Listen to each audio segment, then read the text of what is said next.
Oui, chef Yel, cher Ogoyen, dit fille de Maman, la question fondamentale. Et je pense que la réponse va être partagée. La question que tu me poses, est-ce que l'image de Maman Eo peut être dans la chambre à coucher, sachant que dans cette chambre à coucher, nous pouvons avoir le mari, un compagnon ou une compagne pour des hommes, bien sûr, et que de temps en temps, on peut avoir des rapports sexuels. La deuxième question, ou la deuxième partie de ta question, quand nous sommes en menstru, est-ce que nous sommes en mesure de parler à Maman Eo? De très bonnes questions. J'invite les filles et fils de l'Ogooué, ce que vous avez appelé Gabon. J'invite les Ogoouènes et Ogoouens à la conférence. Demain, vous allez avoir toutes les informations que vous désirez sur ce qu'on appelle une divinité territoriale, une maman. Si aujourd'hui, les vieilles obédiences qui ont maintenu le Gabon dans l'ignorance, la domination des masses, la spoliation, aujourd'hui veulent étouffer le discours du maître Basile avec nous. Mais parce que vous allez savoir ce qu'on appelle une divinité. Dieu n'est pas notre patron devant lequel on va faire des atalakou. On s'agenouille, on est là, on machin. Non. La relation entre Dieu et vous est la relation qui est entre une maman et son fils. Est-ce que vos enfants s'agenouillent devant vous? Est-ce que vos enfants se mettent à plat ventre? Votre nourrisson qui tête à vos deux seins là, il fait des atalakou à qui? Il s'agenouille où? Il s'aplatit devant qui? Vous êtes sa maman. Maman est où? Vous, c'est votre mère. La mère sait que la fille a des menstruations, elle sait que son Père Céleste, qui est notre Père Céleste à tout, nous a créés comme ça. Elle-même est une femme. Pour quelle raison? Parce que vous êtes en menstru, ou bien vous n'êtes pas encore allé aux toilettes depuis le matin, ou que vous n'avez pas encore transpiré, ou que vous n'avez pas encore pissé. Vous ne pouvez plus parler à votre mère, à votre mère. La divinité est une maman. Et c'est là que je tranche avec ces vieilles obédiences qui vous donnent l'impression que Dieu est un patron devant lequel il faut faire des atalakou, il faut faire machin, il faut... Non, non, non, non. Ces rapports-là, Dieu, l'Éternel, est au-dedans de vous. Est-ce que vous vous agenouillez devant vous-même? Maman Eo est le canal par lequel les énergies vous viennent du haut. Ces énergies-là, dites-moi, pour recevoir le soleil, vous vous agenouillez devant qui? Vous donnez quel offrande à qui? Vous vous aplatissez devant qui? Le soleil vous donne sa lumière, sa chaleur, son souffle de vie, oui ou non? Non. Ah, non, non, non. Pour quelle raison vous voulez compliquer une vie que Dieu nous a faite très simple? Est-ce que la terre là, vous demande des atalakou pour planter une arachide qui pousse, vous manger? Vous avez fait des quêtes offrandes à qui? Vous êtes aplati devant qui? Vous vous agenouillez devant qui pour demander à la terre de faire le travail pour lequel elle existe, elle a toujours été fertilisée, la végétation. Mais qui fait les atalakou? Qui s'agenouille devant qui ne va pas puiser de l'eau parce qu'il est en menstru? Donc, quand vous êtes en menstru, eh bien, ne buvez pas l'eau. N'allez pas à la fontaine. D'accord? Ne respirez pas l'air puisque vous êtes impur. Mais l'Éternel, celui que vous appelez Dieu, que vous allez adorer dans les temples de pierre, a dit: je suis feu, air, eau, terre, esprit. Je suis feu, air, eau, terre, esprit. Le feu, c'est lui. L'air, c'est lui. L'eau, c'est lui. La terre, c'est lui. La lumière qui vient du soleil, c'est lui. Mais vous voulez le trouver en dehors de ça. Pourquoi? Au-dedans de vous, c'est votre pensée. Votre pensée est en dedans de vous, au-dedans de vous. La partie de Dieu en vous, c'est votre pensée, votre corps mental. Vous vous agenouillez devant qui? Vous n'êtes pas menstru, devant qui pour penser? Est-ce que quelqu'un vous oblige à lui donner d'abord des quêtes offrandes parce que vous devez penser? Est-ce que quelqu'un vous demande quêtes offrandes parce que le souffle de vie de Dieu qui est votre parole, parce que vous devez parler? Le magnétisme de Dieu qui fait tourner les planètes autour du soleil, les lunes autour des planètes, ce magnétisme-là, c'est ce qui nous colle à la Terre. Le magnétisme vous demande quoi? Pour faire ce qu'il doit faire. Mais il y a un problème.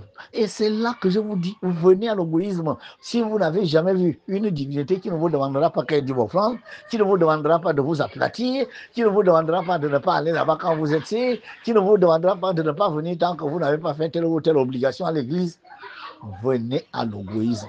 Venez communier avec votre divine mère. La maman est une maman. Elle connaît le problème de vos fils, parfois avant même que vous les lui ayez posé. Venez découvrir la divine mère, votre divine mère. Une divine mère qui n'a pas de protocole, il n'y a pas de protocole. Celui que vous appelez Jésus a dit lui-même que si vous voulez parler à votre Père Céleste, entrez dans votre chambre fermée derrière, parlez-lui dans le secret. Il vous écoute, il va vous exaucer. Mais quand lui, là, il le dit, et que des gens, au nom de ce Jésus, disent qu'il faut aller entre quatre pierres, il faut aller adorer un prêtre, un pasteur, il faut attendre qu'on fouille un vieux livre qui date de 3000 ans pour aller lire dans la parole de Dieu, comme si Dieu n'aura parlé qu'en seule fois. Dieu n'a plus jamais eu envie de parler. Depuis 3000 ans, Dieu ne parle plus. Avant 3000 ans, il n'a jamais parlé. Donc Dieu a attendu le temps de Moïse pour parler, il a attendu le temps d'Ézéchiel. Après, Dieu il s'est tué. Et quand Nietzsche, le philosophe, dit que Dieu est mort, vous dites que c'est un blasphème. Mais Nietzsche peut penser comme n'importe qui. Parce que votre Dieu qui n'a parlé qu'il y a 3000 ans, et il a cessé de parler quand Jésus est parti. Après, c'est fini, il ne parle plus à personne. Le Dieu des églises, finalement, un Dieu qui ne parle plus. Comment vous savez qu'il dit encore? Vous vous adressez à qui? Pourquoi il ne parle pas au pasteur, prêtre et tout ça? Rien du tout. Mais enfin, je ne comprends pas. Donc, vous voyez bien que vous êtes à côté de la plaque. Venez découvrir ce qu'on appelle une vraie divinité. Les gens qui font des témoignages, ils ont donné quelle offrande à qui? Ils se sont agenouillés devant qui? Allumé une bougie bleue.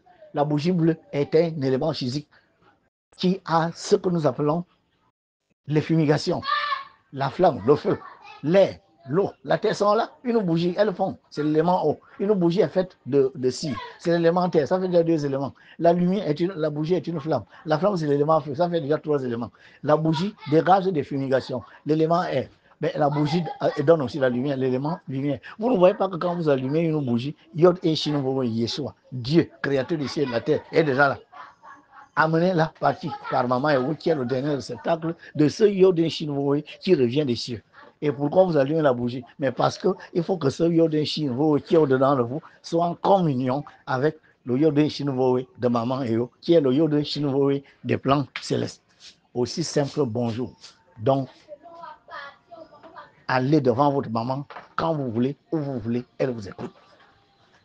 La sacralité n'a rien à voir de s'aplatir et de s'agenouiller. Non, la sacralité, c'est comprendre que quand je suis devant ma mère, je ne lui pose pas des problèmes superflus. Je ne lui pose pas des problèmes, n'est-ce pas, qui sont des problèmes de plaisanterie. Posez-lui les vrais problèmes et ne posez jamais des problèmes qui sont de nature à causer du dommage à quelqu'un d'autre. Posez toujours des problèmes dont la satisfaction va être votre bonheur et le bonheur des autres. Une divinité, on ne la prie pas pour soi-même, on la prie pour les autres. Car semez et vous récolterez. Celui qui prie pour vous, ah ben, il prie pour tout le monde. Et quand vous priez pour les gens, priez pour tout le monde. Car en réalité, quand vous priez pour les autres, vous priez pour vous. Il suffit tout simplement de comprendre que ce qu'on sait, c'est ce qu'on récolte. Voilà la réponse. Parce que cette réponse-là, c'est ce qui va faire que les gens vont quitter les églises, les mosquées, pour suivre les divinités territoriales. Parce qu'aucune divinité territoriale ne vous demandera de faire des atalakou, de ci, de ça, de 10 quêtes offrandes. Jamais. Si un jour on vous dit venez déposer les quêtes 10 offrandes à une divinité, d'accord, ça veut tout simplement dire qu'on adore là autre chose que Dieu, la nature. Yodé Shinvoé, Dieu l'éternel, ne nous demande aucune quête. Dites-moi, vous vous agenouillez devant qui, n'est-ce pas, pour parler? Vous vous agenouillez devant qui pour ressentir? Vous vous agenouillez devant qui pour voir, pour faire ci, ça? Dieu vous a donné des pouvoirs, des facultés, mais vous les exercez comme vous voulez, quand vous voulez. L'essentiel est de ne pas faire du mal à vous-même et aux autres. Un point très, utilisez les forces de Dieu en vous pour faire le bien. Demandez à Maman Héros qui communie avec vous à travers la flamme de la bougie, à travers les encens que vous allumez, à travers, n'est-ce pas, votre prise de conscience que c'est une divinité, c'est une maman entre vous et elle, c'est la relation de mère à fille, mère à fils. Et dans ce genre de relation, il n'y a pas d'atalakou, il n'y a pas d'aplatissement, il n'y a pas de ci, ça. Il y a tout simplement le respect. Nous avons besoin de respect, nous les parents. Nos enfants doivent nous respecter. Vous devez respecter maman Héros. Vous devez lui poser des problèmes qui sont vrais. Vous devez lui poser des problèmes qui sont de nature à vous rendre heureux et que votre bonheur se traduise par le bonheur de tous les autres enfants de cette divinité. Voilà ma réponse. Dieu bénisse le monde.